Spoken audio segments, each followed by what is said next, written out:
이 시간 동역자라는 제목으로 출애굽기 17장 말씀을 함께 묵상하도록 하겠습니다. 성도 여러분, 제가 목소리가 다른 때하고 좀 달라졌죠? 조금 잠기지 않았습니까? 그런데 감기 걸린 건 아니고요. 지난주 고등부 수련회를 제가 다녀왔는데 수요일에 돌아왔거든요. 근데 일주일이 지났는데 그때 목이 많이 쉬었습니다. 지난주만 해도 전혀 목소리가 안 나왔어요.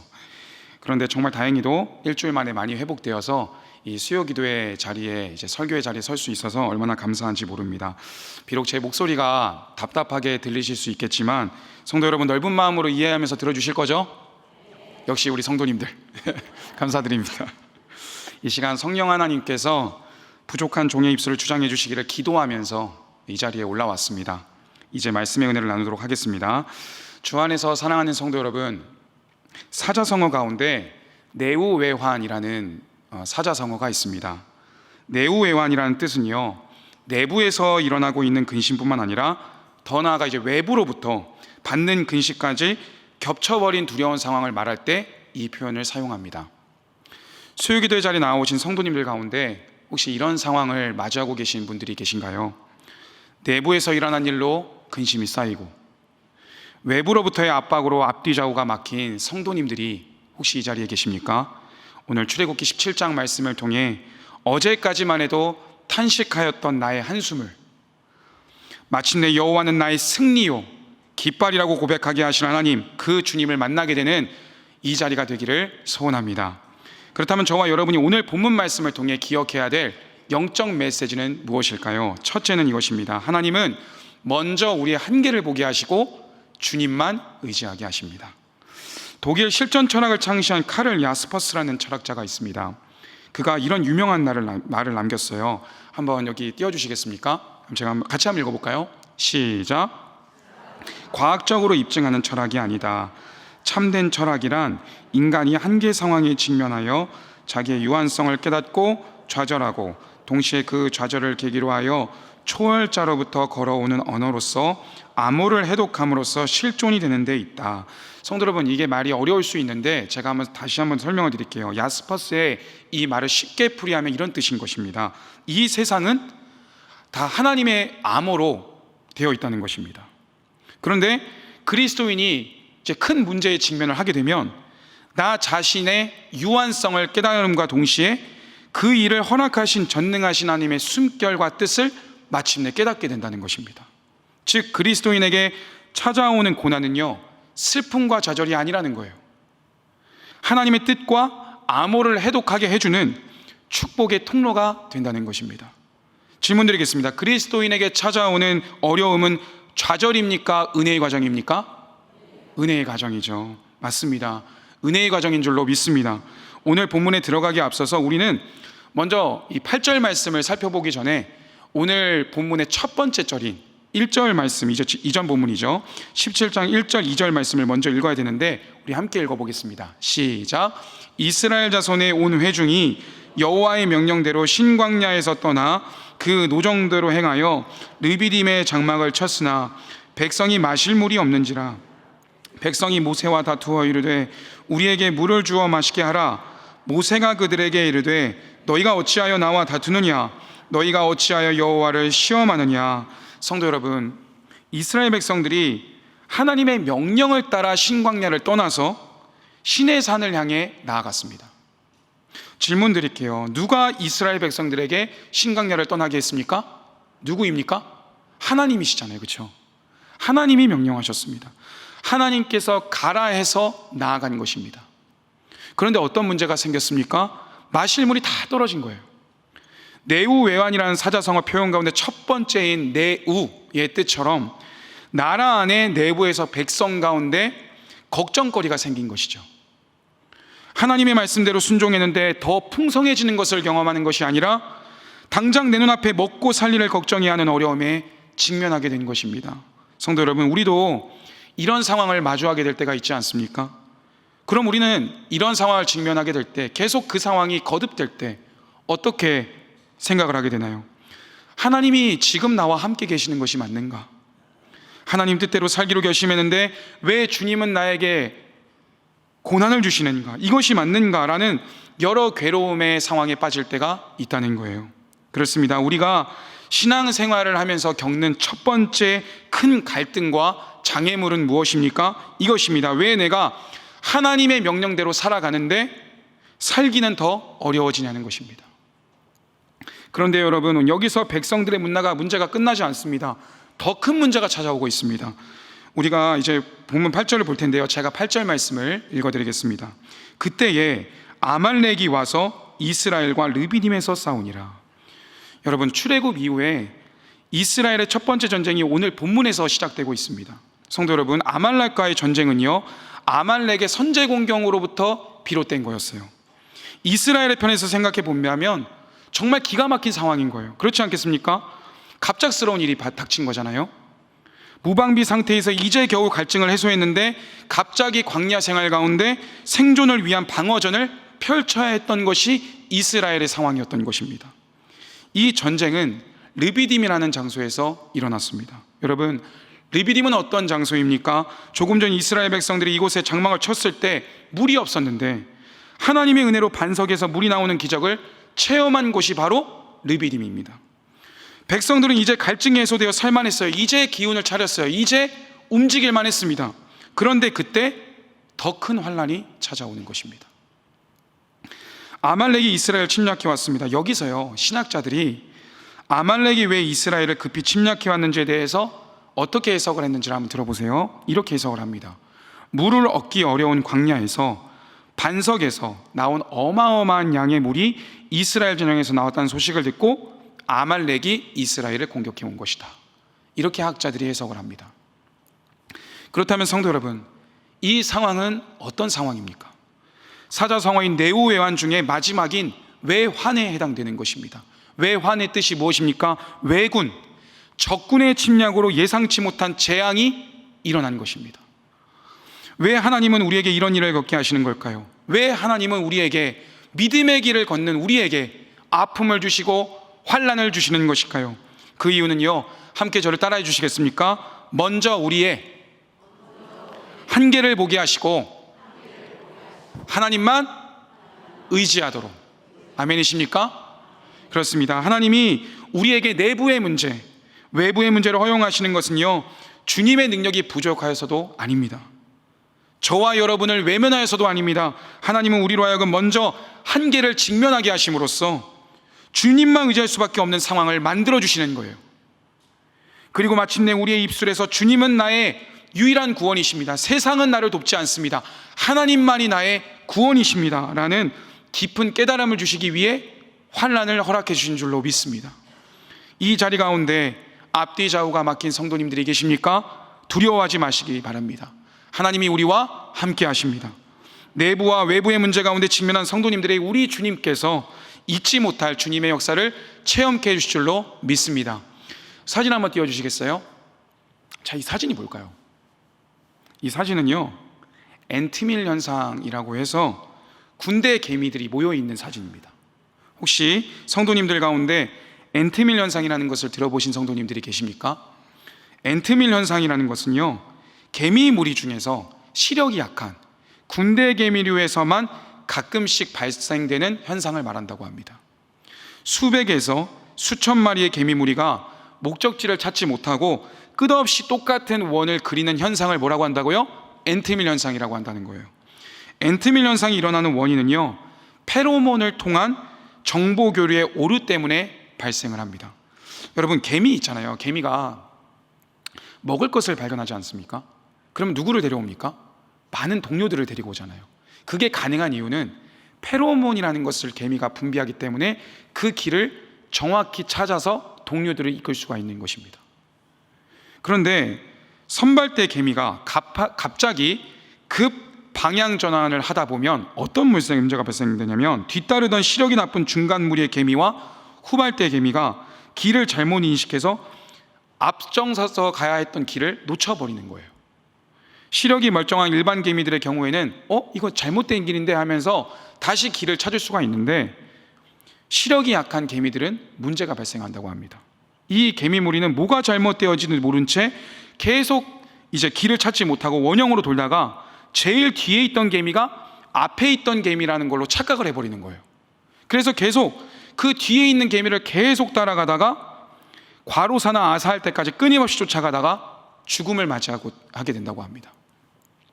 이 독특한 현상을 1920년대 미국의 동식물 연구자이고 탐험가였던 윌리엄 바브라는 이 탐험가가 가이아나의 한 정글에서 목격한 것을 최초로 전 세계에 알려줬다고 합니다. 당시 비브가 목격한 개미 소용돌이의 규모가 그 둘레만 얼마나 컸냐면 370m나 됐다고 해요. 그런데 개미 한 마리가 그 한 바퀴를 도는 데에 2시간 30분이 걸리더라는 거예요. 그런데 그 2시간 30분이라는 거리를 한 바퀴 돌고 두 바퀴 돌고 계속 돌다가 굶어 죽을 때까지 돌더라는 거예요. 이 때문에 앤트밀 현상을 다른 말로 뭐라고 하냐면 죽음의 소용돌이라고 부른다고 합니다. 성도 여러분, 우리의 인생도요, 이 앤트밀 현상에 빠진 경우가 많은 것 같습니다. 그것은요, 우리가 믿음의 선조들이 걸어왔던 믿음의 길을 정확하게 따라가야 되는데 세상의 가치관을 따라갈 때 이와 같은 문제가 발생하게 된다는 거예요. 세상은요, 늘 우리를 유혹합니다. 우리 성도님들과 성도님들의 자녀와 손주들을 계속 유혹하고 있어요. 하나님 없는 물질적 풍요와 경제적 안정, 세상의 쾌락, 타협이라는 것을 통해서 계속해서 우리의 신앙생활을 방해하는 것입니다. 더 매력적인 넓은 길로 따라가게 만드는 거예요. 좁은 길, 그 길 가지 마라. 넓은 길 가라. 왜 사서 고생하느냐, 이렇게 하면서 계속 유혹하는 거예요. 만약 우리가 여기서 벗어나지 못한다면 우리는 어떻게 되는 거겠습니까? 세속적 그리스도인으로 전락해버리고 마는 것입니다. 예수님의 길을 걷지 못하고 계속 세상이 말하는 눈앞의 행복만 추구하며 방황하게 되는 것입니다. 성도 여러분, 그렇다면요, 다시 이제 개미의 이 습성으로 돌아갔을 때 잘못된 길에 빠진 개미가 앤트밀 현상에서 벗어날 수 있는 유일한 방법 두 가지가 무엇인지 아십니까? 두 가지가 있는데요, 개미학자가 말하기를 일반 개미들은 시간이 지남에 따라 알아서 해체되지만 군대 개미류의 경우 자의적으로 해결하는 것은 불가능하기 때문에 자연적인 현상이 일어날 때만 가능하다는 거예요. 그런데 그게 두 가지랍니다. 첫 번째가 뭔지 아십니까? 비가 내리는 것입니다. 비가 내리면 이 지형이 다 움직여지기 때문에 정신을 차리게 된다는 거예요. 두 번째는 무엇인지 아십니까? 사람이 지나가거나 어떤 큰 물체의 진동이 느껴질 때, 그 무리가 일탈이 될 때 그제서야 정신을 차리고 제 길을 찾는다는 거예요. 성도 여러분, 잠언 6장 6절부터 8절까지의 말씀을 보시면 솔로몬이 백성들을 교훈하기 위해 개미를 예로 드는 것을 볼 수 있습니다. 우리 말씀을 함께 읽어볼까요? 6절부터 8절까지 말씀 시작. 지혜를 얻으라. 개미는 두령도 없고 감독자도 없고 통치자도 없을 때 먹을 것을 여름 동안에 예비하며 추수 때에 양식을 모으느니라. 네, 성경에서 잠언이 개미 가운데 담겨있는 하나님의 섭리를 설명하고 있지 않습니까? 제 솔로몬이 가만 봤더니 개미를 통해 하나님의 섭리를 발견하게 된 거예요. 그런데 제가 가만히 보니까 개미의 앤트밀 현상을 보면서 이런 생각이 들었어요. 우리에겐 우리를 인생의 소용돌이에서 건져주실 하나님이 계셔야 한다는 사실을 묵상하게 되었습니다. 세속적 가치관에 따라 길 잃고 방황하는 성도들이 어떻게 하면 다시 예수님의 길을 걸을 수 있을까요? 그것은 바로 하나님의 개입하심이 있을 때 가능한 것입니다. 우리의 힘으로 이 세상을 살 수 있다는 교만과 착각, 그런 모든 오만에서 벗어날 수 있는 방법은 무엇입니까? 하나님께서 내 그릇된 옛 자아가 변화될 수 있도록 찾아와 주시는 것입니다.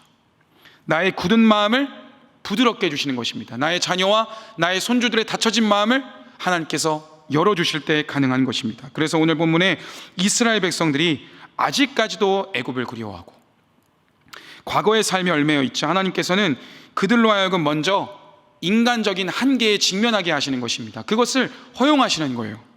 왜요? 깨닫게 하시기 위해. 하나님만이 그들의 유일한 구원자임을 깨닫게 하시기 위해 그 어려움을 허락하시는 것입니다. 길 잃은 개미들이 비가 오고 큰 진동이 있을 때에만 앤트밀 현상에서 벗어나게 되는 것처럼 주님은 이스라엘 변화시키기 위해 마사 무리바 사건을 허락하신 것이고요, 오늘 본문의 아말렉 전투를 허락하신 것임을 기억하시기 바랍니다. 큰 고난이 찾아온다 할지라도 주님의 손이 딱 우리를 찾아오는 순간 우리는 승리의 길, 은혜의 길을 걸어가게 될 줄로 믿습니다. 아멘. 다음으로 저와 여러분이 오늘 본문 말씀을 통해 기억해야 될 영적 메시지 두 번째로 같이 읽어볼게요. 띄워주시겠습니까? 둘째, 시작. 하나님은 은혜를 베풀어 주실 때 공동체와 동역자의 중요성을 깨닫게 하십니다. 네, 성도 여러분, 목회자인 제가요, 영화관을 갈까요? 안 갈까요? 안 갈 것 같다고 하시는 분들 계시네요. 저 영화관 갑니다. 저 영화관 안 가면요, 제가 고등부 사역자잖아요. 고등부 학생들하고 대화가 안 통해요. 가끔씩 영화를 봅니다. 근데 이제 저희 딸 이내가 이제 7살이 되어서 더빙으로 된 만화 영화를 이제 같이 볼 수 있는 나이가 됐어요. 그래서 제가 이제 가끔씩 이제 뭐 연차를 쓴다든지 쉬는 날이 되면 가끔씩 영화를 보러 가는데, 얼마 전에 제가 마지막으로 봤던 영화가 뭐였냐면 엘리멘탈이라는 영화입니다. 혹시 보신 분 계십니까? 손 들어 주시겠어요? 죄송합니다. 꼭 교육자인 저만 봐가지고 막 죄책감이 드네요. 고등부 교육자니까 본 거라는 거 이해해 주시면 감사하겠습니다. 이게 지난 6월 14일 설명을 좀 드릴게요. 지난 6월 14일 국내에 개봉한 애니메이션 영화 엘리멘탈인데 어제 기준으로 640만 명이 봤다고 합니다. 국내 개봉한 애니메이션이 600만 이상 관객을 모은 것은 2019년도에 개봉한, 이거는 다 아실 거예요, 겨울왕국 다 아시죠?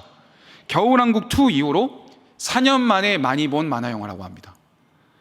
엘리멘탈 영화에 대해 소개를 드리려고 하는데, 이 영화에는 방금 나왔던 캐릭터의 모습처럼 불, 그리고 물, 공기, 흙 등의 4개의 원소가 캐릭터화 되어 가지고 엘리멘트라는 시티를 이제 배경으로 그 캐릭터가 이제 등장을 하는 거예요. 영화 줄거리를 간단하게만 말씀을 드릴게요. 이 영화는 엘리멘트라는 이제 도시를 배경으로 하고 있는데, 서로 결코 어울릴 수 없는 불 속성을 가진 엠버라는 캐릭터가 하나가 있고요. 한번 띄워주세요. 그림을 한번 띄워주시면 좋겠습니다. 예, 한번 띄워주시면 감사하겠습니다. 예, 여기 불 속성으로 되어 있는 캐릭터 보이시죠? 이 캐릭터가 이제 엠버라는 캐릭터고, 물 속성을 가진 또 뒤에 파란 얼굴을 가지고 있는 이 캐릭터가 웨이드라는 캐릭터예요. 그런데 이제 둘은 어울릴 수가 없는데 어떻게 이 둘이 이제 화합을 하는지 이 내용을 이제 말을 해주고 있는 것입니다. 그런데 엘리멘트 시티는 4개의 원소가 시민으로 살고 있지만 실제로 모든 혜택을 받는 사람은 다 물이었어요. 다 도시의 모든 시설이 물에게만 적합하게 만들어진 거예요. 작품 속에 등장하는 물은 소위 말하는 기득권 세력들이었습니다. 근데 반면에 그에 반해 불은 차별받는 이민자 세력이었어요. 왜냐하면 불은 자꾸 피해를 입히니까 자꾸 차별하는 거예요. 그래서 불길이 똘똘 뭉쳐갖고 이민 세력을 구축했습니다. 그런데 성도 여러분, 물의 영역의 입장에서 물의 영역으로 넘어갈 때 물이 가장 싫어하는 존재가 누구겠어요? 불인 거예요. 불을 제일 싫어하는 거예요. 그런데 이 영화는 처음부터 끝까지 개인주의 사회를 말하고 있지 않아요. 결국 이 영화가 시사하는 바가 뭐냐면 협력과 화합이 중요하다는 것을 알려주고 있다는 것입니다. 주인공인 이 불속성 엠버가 물속성 웨이드를 만나면서 점점 생각이 달라지기 시작하는 거예요. 우리는 어울리지 않아, 우리는 화합하면 안 돼, 이렇게 생각을 했는데 생각이 달라지는 거예요. 불은 물의 속성과 어울리지 않는다라는 기존의 고정관념, 그것들이 깨어지고 협력하기 시작하는 거예요. 그런 점에서 엘리멘탈 영화가 뭐 여러 가지 미신적인 부분들도 있지만 많은 어린이들한테 좋은 교훈을 준다고 개인적으로 저는 생각을 하고 있습니다. 여기서 잠깐 엘리멘탈 영화 명대사 중 하나를 제가 소개해 드리려고 하는데, 한번 띄워주시겠습니까? 물이 불에게 이렇게 말을 하는 겁니다. 뭐라고 돼 있어요? 한번 읽어볼까요? 시작. 네, 우리가 안 되는 이유는 100만 가지지만 나는 널 사랑한다고 이야기를 하는 거예요. 비록 물론 이것은 영화 속 주인공의 사랑 고백이지만 동역자로 불러주신 우리 울산교회 공동체를 생각해 볼 때 이 표현이 계속 생각이 났어요. 불, 물, 공기, 흙 모두가 하나하나가 필요한 것처럼 우리 교회 공동체도 한 사람도 빠짐없이 모두가 동역자로서 반드시 필요한 존재구나 라는 것을 생각해 보았습니다. 이와 같이 오늘 본문은요, 두 번째로 방금 말씀드렸던 것처럼 동역자의 중요성을 하나님께서 말씀해 주고 계세요. 그것을 생각하면서 오늘 본문 8절과 9절을 함께 읽겠습니다. 시작.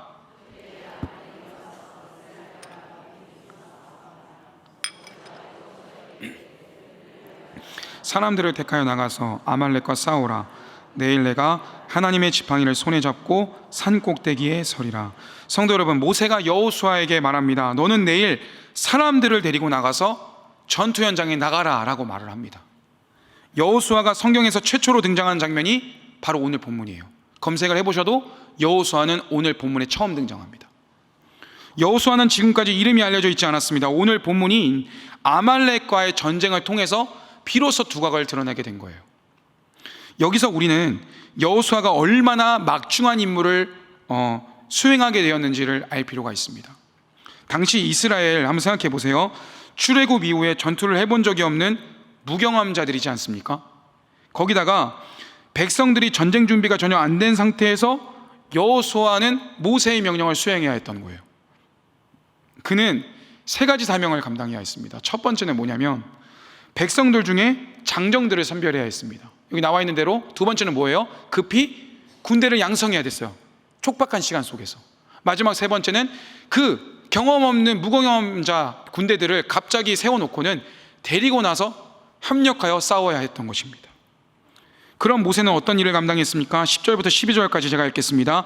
여호수아가 모세의 말대로 행하여 아말렉과 싸우고 모세와 아론과 훌은 산 꼭대기에 올라가서 모세가 손을 들면 이스라엘이 이기고 손을 내리면 아말렉이 이기더니 모세의 발이 피곤함에 그들이 돌을 가져다가 모세 아래에 놓아 그가 그 위에 앉게 하고 아론과 훌이 한 사람은 이쪽에서 한 사람은 저쪽에서 모세의 손을 붙들어 올렸더니 그 손이 해가 지도록 내려오지 아니한지라.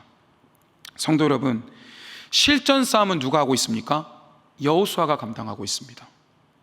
오늘 싸움의 결과도 여호수아가 칼날로 쳐서 무찔렀기 때문에 승패가 여호수아를 통하여서 갈리게 된 거예요. 그럼 세상은 이 전쟁에서 누구를 주목하게 되어 있겠습니까? 여호수아입니다. 그렇죠? 단연 여호수아일 것입니다. 그러나 성경은 여호수아만을 주목하고 있지 않아요. 지도자 모세와 아론과 훌을 주목합니다. 그렇다면 모세가 동역자 아론과 훌을 데리고 산 정상에 올라갔을 때 전쟁이 진행되고 끝나는 순간까지 어떤 사역을 감당했습니까? 기도의 사명을 감당했던 것입니다. 12절을 보니까 모세가 기도할 때 성경은 아론과 훌이 어떤 역할을 기록하고 있는지를 아주 구체적으로 서술하고 있어요. 뭐라고 되어 있냐면 모세가 손을 들고 기도했지만 팔이 피곤해지자 아론과 훌이 좀 더 편안한 공간에서 기도할 수 있도록 큰 돌을 거기다가 얹어서 그 위에 모세를 앉게 했습니다.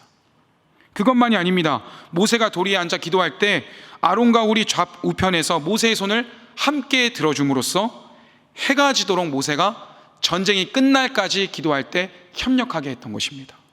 이 일에 아론과 훌이 끝까지 참여했다는 거예요. 그렇습니다. 성도 여러분, 하나님은 이스라엘 백성들에게 큰 구원의 은혜를 베풀어 주실 때 한 사람에게만 스포트라이트를 비추지 않으십니다. 여러분, 스포트라이트가 뭐예요? 여기 나와 있는 것처럼 한 사람에게 조명을 쏴서 집중시키는 거잖아요. 스포트라이트는 배우 한 사람에게 주목합니다. 스포트라이트라는 뜻은 무대의 한 부분이나 특정한 인물만을 특별히 밝게 비추는 조명을 말할 때 이 단어를 사용합니다. 특정 사람이 세상 사람들의 주목이나 관심을 받을 때 비유적으로 사용되는 단어도 스포트라이트입니다. 그러나 하나님께서는 주연 한 사람만을 주목하지 않으십니다. 하나님은 조연들까지도 다 주연의 자리에 세우시는 거예요. 그들 모두에게 스포트라이트를 비추시는 것입니다. 하나님께서 교회에 은혜를 주실 때 하나님은 한 사람을 통해서만 역사하지 않으십니다. 공동체 구성원 한 사람 한 사람, 이 자리에 계신 성도님들 한 사람 한 사람을 통해 역사하시는 줄로 믿습니다. 하나님께서 우리 울산교회에 은혜를 베풀어 주실 때도 마찬가지입니다. 그래서요, 바울은요 고린도전서 12장에서 이렇게 말하는 것입니다. 제가 천천히 읽어드릴 테니까 이 말씀의 의미를 묵상해 보시기 바랍니다. 눈이 손들어 내가 너를 쓸데가 없다 하거나 또한 머리가 발더러 내가 너를 쓸데가 없다 하지 못하리라. 그뿐 아니라 더 약하게 보이는 몸의 지체가 도리어 요긴하고 우리가 몸에 덜 귀히 여기는 그것들을 더욱 귀한 것들로 입혀주며 우리의 아름답지 못한 지체는 더욱 아름다운 것을 얻느니라. 그런즉 우리의 아름다운 지체는 그럴 필요가 없느니라. 오직 하나님이 몸을 고르게 하여 부족한 지체에게 귀중함을 더하사, 함께 읽어볼까요? 시작. 몸 가운데에서 분쟁이 없고 오직 여러 지체가 서로 같이 돌보게 하셨느니라. 아멘. 성도 여러분, 우리 울산교회는 지난 7월 8일 영유아부 여름성경학교를 시작으로 지난 8월 5일 청년 1, 2, 3부 수련회를 끝으로 2023 여름 위대한 이야기를 무사히 마치게 되었습니다. 제가 담당하는 고등부도 지난 월요일부터 수요일까지 기장 청소년 수련관에서 인격적인 만남이라는 주제로 2박 3일 여름 수련회를 무사히 마치고 돌아왔습니다. 모든 부서들의 은혜가 있겠고 간증이 있겠지만 제가 설교회 단에 선 만큼 고등부 수련회 준비 과정을 간단하게 소개해 드리려고 해요. 제가 이번 고등부 여름 수련회를 준비할 때 담당 교육자로서 목표한 것이 있었습니다. 그것은 담당 교육자 혼자의 열심으로 준비하는 수련회 만들지 말자. 모두가 함께 만들어가는 수련회를 만들어가자. 이런 방향으로 준비를 했습니다. 그래서 첫째로 조장을 세웠어요. 조장을 총 19명을 세웠는데 누구를 세우기로 마음을 모았냐면 고3 학생들을 중심으로 조장을 세웠습니다. 보통 고3 학생들은 바쁜 수험생이라는 이유로 늘 사역에서 배제를 시켰었어요. 아무것도 안 시켰었어요. 그런데 생각해 보니까 오히려 이렇게 했더니 고3들을 소외시키는 결과가 만들어지더라고요. 그래서 더 선배로서의 위치를 살려줌으로써 수련회 기간 동안 친구들, 고3 친구들과 고2와 고1 동생들을 이끌 수 있도록 기회를 마련해 주었습니다. 두 번째로 한 일이 있습니다. 그것은요, 고1 학생들 가운데 헬퍼 제도라고 해서 협력하고 미리 준비하는 사람을 세우는 일이었습니다. 헬퍼라는 것은 고1 학생들이 수련회를 가지 않습니까? 근데 고등부 학생들이 수련회를 가기 전에 많은 준비물들이 있을 거 아니에요. 막 그림도 그리고 준비물도 하고 게임도 준비하고 이런 것들을 사전 준비하는 팀을 고1 학생들에게 부탁을 한 거예요. 그래서 자원을 하라고 했더니 16명의 학생이 자원을 했습니다. 여러분, 고3 학생과 고2 임원들과 고1 학생들까지 해서 총 수련회를 준비하는 학생이 35명이 되었습니다. 저희 이번 수련회가 84명이 참여를 했거든요. 그런데 조장과 헬퍼 학생만 35명이었어요. 퍼센트를 나눴더니 협력하는 학생만 40%였습니다. 제가 얼마나 감사했는지 몰라요. 선생님들은 가만히 계셨을까요? 그렇지 않아요. 성경 골든벨을 준비하고 다양한 영역 속에서 각자의 역할을 했습니다. 지난 주일 예배를 마치자마자 교사분들과 고1 헬퍼와 조장들을 다 불러가지고 50명이 넘는 이 리더들을 불러서 여름 수련회 평가회를 가졌는데요. 가장 많은 피드백을 받았던 좋았던 점은 한 가지였습니다. 뭐였냐면 처음 준비 과정부터 마무리하는 평가회까지 모든 지체들이 함께 만들어가는 수련회여서 좋았다. 이런 평가를 받았습니다. 저에게 성도 여러분, 이번 여름 수련회가 다른 어느 때보다 기억에 남는 것은 이것입니다. 하나님께서 이번 수련회에 모든 지체들로 하여금 함께 만들어가는 수련회가 되게 하신 것, 공동체와 연합의 중요성을 어른만이 아니라 학생들이 깨닫게 된 것, 저는 그것이 너무나 감사한 거예요. 사랑하는 성도 여러분, 우리의 연합, 고등부 한 부서에만 국한된 것이겠습니까? 그렇지 않습니다. 교육부서에만 해당되는 것이 아니에요. 여러 연합의 자리가 있겠지만, 여러 구역 모임이라든지 봉사의 자리가 있겠지만, 저는 특별히 이 시간 소개해드리고 싶은 게 뭐냐면 청소 사역을 말씀드리고 싶어요. 수련회를 떠나기 하루 전까지 3주간 저희 육공동체가 청소 사역 기간이어서 청소를 하고 나서 바로 끝나는 날 다음 날에 수련회를 갔습니다. 그런데 저희 육공동체만이 아니라 모든 공동체가 지금 1공동체부터 지금 7공동체 지금 청소하고 계시죠? 계속 청소 사역을 감당하고 계셨잖아요. 저는 청소하시는 성도님들의 그 아름다운 모습을 볼 때마다 매주마다 큰 감명을 받았습니다. 가족과 지인들과 편하게 쉴 수 있는 주말 시간을 이용해서 우리가 항상 외치는 것이 무엇입니까? 내가 울산교회입니다. 이것을 외치면서 마음가짐을 가지고 모든 구역장님들과 구역 업무들이 나오셔서 땀을 흘리면서도 기쁘게 웃으면서 교회의 청소를 다 감당하고 계시지 않습니까? 저희 육공동체도 그랬어요. 갑작스러운 변수라는 게 생기잖아요. 인원이 줄어든 거예요. 그래서 이미 다 나오셔서 더 안 나오도 되는 구역장님들과 구역 업무들한테 도움을 요청했더니 마음이 찔림이 있으셔가지고 다 마음을 모아서 나오시는 거예요. 이것이 꼭 육공동체의 모습이겠습니까? 그렇지 않습니다. 전 공동체의 모습입니다. 우리 울산교회 성도님들이 이렇게 연합하며 헌신하는 모습을 우리 주님께서 누구보다 기쁘게 바라보고 계신 줄로 믿습니다. 하나님은 공동체를 통해 역사하시는 거예요. 저는 이번 하반기에 주님께서 우리 공동체를 통해서 더 크신 역사를 이루실 줄로 믿습니다. 이제 마지막으로 저와 여러분이 오늘 본문 말씀을 통해 기억해야 될 영적 메시지 세 번째는 무엇일까요? 함께 읽어볼까요? 셋째, 시작. 기억하며 감사해야 합니다. 본문 14절부터 16절까지 말씀 우리 함께 읽도록 하겠습니다. 시작. 이것을 책에 기록하여 기념하게 하고 여호수아의 귀에 외워 들리라. 내가 아말렉을 없이 하여 천하에서 기억도 못하게 하리라. 모세가 제단을 쌓고 그 이름을 여호와 니시라 하고 이르되 여호와께서 맹세하시기를 여호와가 아말렉과 더불어 대대로 싸우리라 하셨다 하였더라. 성도 여러분, 하나님께서는 모세에게 말씀하셨습니다. 오늘 본문에 일어난 아말렉과의 전투 이야기를 잊어버리지 말고 책에 기록해라. 그리고 여호수아의 귀에 계속해서 말을 해서 외우게 해라. 그렇다면 왜 하나님께서는 여호수아에게 이번 승리 사건을 외워들리게 하도록 하게 하신 것입니까? 그 이유는 이 영적 전쟁이 여호수아만 싸운 게 아니라는 것을 깨닫게 하시기 위함입니다. 장차 두 번째 리더가 될 여호수아라고 이번 전쟁은 여호수아야, 너 뒤에 기도하는 기도의 동역자가 있다는 것을 잊지 마라. 이것을 알려주시기 위해서 외워 들리게 하라고 하신 것입니다. 그렇습니다. 성도 여러분, 이번 2023 여름 위대한 이야기 이제 끝이 났는데 교회학교 여름 사역은 누가 감당한 것입니까? 담당 교육자가 한 것입니까? 아닙니다.